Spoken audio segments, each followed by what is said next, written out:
Seorang tukang sampah yang jadi miliarder dalam waktu yang singkat, tapi kembali miskin dalam sesaat karena tidak bisa mengelola uangnya. Kali ini, kita bahas tokoh inspiratif yang dulunya bekerja sebagai tukang sapu dan sekarang menjadi orang paling kaya nomor 1 di Hong Kong. Sekaligus orang paling kaya nomor 4 di Asia. Namanya adalah Li Ka-shing. Saat video ini dibuat, Li Ka-shing memiliki kekayaan sebesar 39 miliar US dollar atau sekitar 612 triliun rupiah menurut Forbes. Nggak pakai lama, yuk kita lihat kisah Li Ka-shing. Sebelum menjadi orang terkaya di Hong Kong, faktanya Li Ka-shing pernah hidup miskin. Ia lahir di Guangdong pada 29 Juli 1928. Namun berpindah ke Hong Kong saat pasukan Jepang menginvasi provinsi tempat ia tinggal. Kondisi keluarganya yang sangat miskin membuat dirinya menjadi tukang sapu di pabrik Hong Kong sambil mengurus ayahnya yang sakit. Namun, saat usianya yang ke-15 tahun, ayahnya meninggal dunia. Pada akhirnya, Li Ka-shing memutuskan untuk putus sekolah demi bekerja dan memenuhi kebutuhan keluarganya.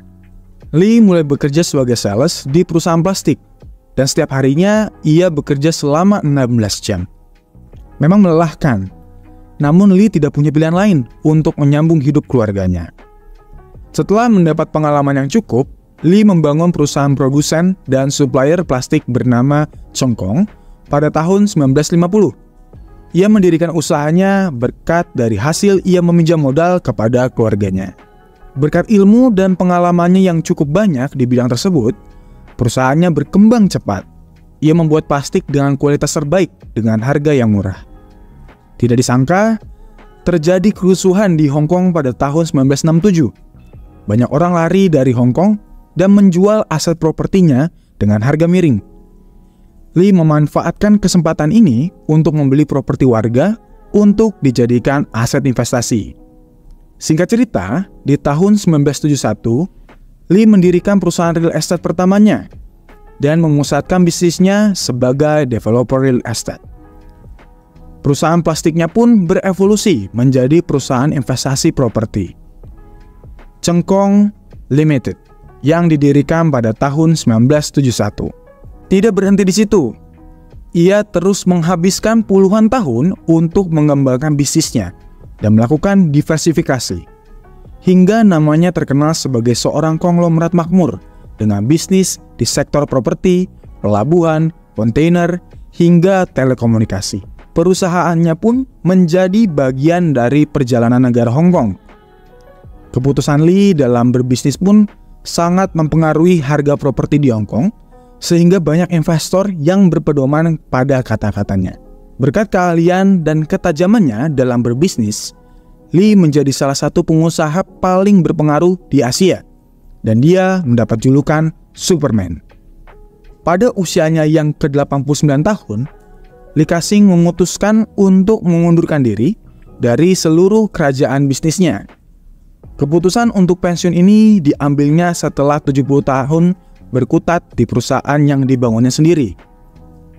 Li pensiun sebagai ketua CK Hutchison Holdings dan CK Asset Holdings pada Mei 2018. Ia menyerahkan kendali perusahaannya kepada anaknya, Victor. Namun Li tetap menjadi penasehat senior. Siapa yang menyangka seorang anak dari keluarga miskin yang awalnya hanya bekerja sebagai tukang sapu di pabrik bisa menjadi orang paling kaya nomor 1 di Hong Kong. Selain Li Ka-shing pintar mengolah bisnis dan mendiversifikasi dananya, Li juga punya jurus jitu yang berhasil bikin dirinya semakin kaya. Walaupun sudah kaya, Li adalah seorang penganut gaya hidup frugal. Li memiliki cara khusus untuk mengatur keuangannya. Ia membagi dana menjadi 5 kelompok. Yang pertama 30%, kedua 20%, lalu 15%, kemudian 10%, dan 25%. Porsi dana terbesar yaitu 30% digunakan untuk biaya hidup. Saran Li, mulailah menyeleksi kebutuhan dan keinginan. Li pernah bilang, "Saya sangat berhati-hati secara keuangan karena masa sulit yang pernah saya alami. Saya tidak menghabiskan apapun, saya memotong rambut saya setiap 3 bulan, saya mencukur kepala saya seperti biksu. Selanjutnya, dana 20% untuk memperluas lingkaran pertemanan atau networking. Menurut Lee, bertemanlah dengan mereka yang lebih bijak, lebih kaya dari kita, atau yang telah membantu kita dalam karir maupun bisnis. Kemudian, dana 15% adalah untuk belajar dan mengembangkan diri. Hal yang Lee lakukan adalah menyisihkan uang untuk membeli buku dan ikut kursus pelatihan. Setelah belajar, coba ajarkan ilmunya kepada orang lain. Penelitian juga menunjukkan bahwa cara ini membantu kita mempelajari pelajaran dengan lebih baik. Dana keempat sebesar 10% adalah untuk bepergian, terutama ke luar negeri. Walaupun Lee selalu bekerja dengan keras, ia tidak lupa memanjakan dirinya. Ini bukanlah aktivitas yang boros. Justru, dengan mengunjungi banyak negara, bertemu dengan banyak orang, dan mengalami banyak pengalaman yang berbeda, akan memperluas perspektif kita tentang kehidupan. The last but not least, untuk mencapai mimpi yang lebih besar lagi, Lee Ka-shing menggunakan 25% dananya untuk berinvestasi. Yang terpenting adalah mulai sedini mungkin dan teruslah konsisten berinvestasi. Selain hidup hemat, Lee juga merupakan sosok yang dermawan.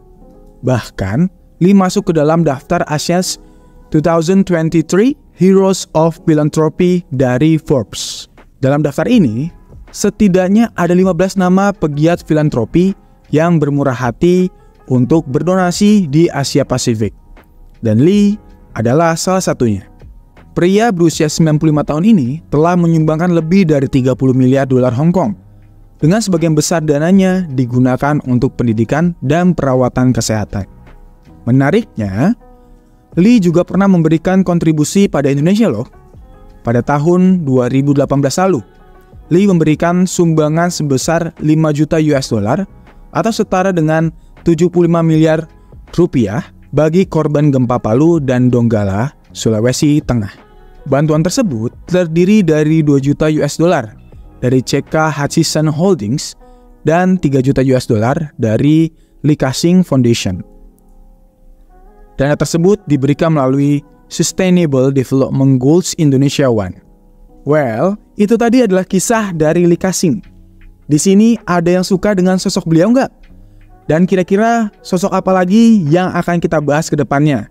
Coba tulis di kolom komentar ya. Oke, itu aja pembahasan kita kali ini. Saya pamit undur diri. Kalau kalian suka dengan videonya, jangan lupa untuk klik like, subscribe, dan nyalakan notifikasinya agar nggak ketinggalan video-video kita berikutnya. Bye-bye.